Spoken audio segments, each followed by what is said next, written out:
हाँ मित्रों, जे रीतना बनासकांठा जिल्लाना अंबाजी नजीक जे पडलिया गाम आवेલું છે ત્યાં હિંસાની ઘટના બની। हाँ मित्रों, जे આપણને સમાચારમાં આપણને નવી અપડેટ મળી છે કે ભાઈ વિસ્તારમાં જે સર્વે કરાયું એ ખાણ ખનિજ વિભાગ દ્વારા જે અડાણીની મોટી માહિસ આવવાની છે એવા સમાચાર વહેતા થયા છે। જી હા મિત્રો, અડાણીનો ખૂબ મોટો પ્રોજેક્ટ ત્યાં આવવાનો છે, ત્યાં માહિસ ખોલાવવાની છે, ત્યાં જે ધરતીના પેટાળમાં ઘણી ખનિજો મળી આવી છે એવું આપણને જાણવા મળ્યું છે। એટલા માટે જ આ જે ગ્રામજનોને ત્યાંથી ભગાવવાની સરકાર કોશિશ કરી રહી છે। તો મિત્રો, એ જ રીતના છોટાઉદેપુર જિલ્લાના કવાંટ તાલુકાના કડી પાણી અને આંબાડુંગર ગામમાં એ વિસ્તારમાં પણ આ રીતના સર્વે કરાયું હતું અને અત્યારે એ વિસ્તારમાં જે ટેન્ડર બહાર પડ્યું છે અને ત્યાં ખૂબ મોટી જે કંપની આવવાની છે જે અડાણીની, ત્યાં પણ માઇન્સ ખોલાવવાની છે।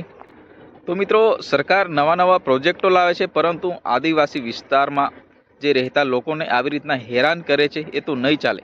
જો સરકારને વિસ્થાપિત જ કરવું હોય તો શાંતિથી વિસ્તારના લોકોને પોતાનો જે હક અધિકાર એટલે જે તે રૂપિયા વળતર આપીને એ લોકોને શાંતિથી વિસ્થાપિત કરવાનું હોય, પરંતુ આ રીતના જબરજસ્તી આદિવાસીઓની જમીન હડપી લેવું એ તો આ સરકારમાં ખોટું થઈ રહ્યું છે એવું ઘણા આગેવાનો નેતાઓ જણાવી રહ્યા છે। તો હા મિત્રો, ત્યાં એ જ રીતના બનાસકાંઠા જિલ્લામાં જ્યાં અંબાજી નજીક આ ઘટના બની છે ત્યાં પણ સર્વે કરાયું હતું થોડા દિવસ પહેલાં અને જે ફોરેસ્ટના અધિકારીઓ દ્વારા ત્યાં દબાણ હટાવવા માટેનું એક કોશિશ કરી રહ્યા હતા, પરંતુ ગ્રામજનો જે તૂટી પડ્યા હતા। લોકોનું કહેવું છે કે પહેલાં પોલીસે અમારા ઉપર લાઠીચાર્જ કર્યો હતો, ત્યારબાદ અમે અમારો જીવ બચાવવા માટે પથ્થર માર્યો અને જે તીરકામઠાનો અમારે ઉપયોગ કરવો પડ્યો। જી હા મિત્રો, સરકારના પ્રોજેક્ટો તો ઘણા આવી રહ્યા છે એ આદિવાસી વિસ્તારમાં ખાસ કરીને, કારણ કે જંગલ વિસ્તારમાં રહેતા આદિવાસી લોકો એ વિસ્તારમાં જ જે ખનિજો છુપાયેલી છે, જે ધરતીના પેટાળમાંથી આ ખનિજો જે સરકાર જે પોતાની સંપત્તિ મોટા ઉદ્યોગપતિના હાથે આ જમીનમાંથી સંપત્તિ કાઢવામાં આવશે।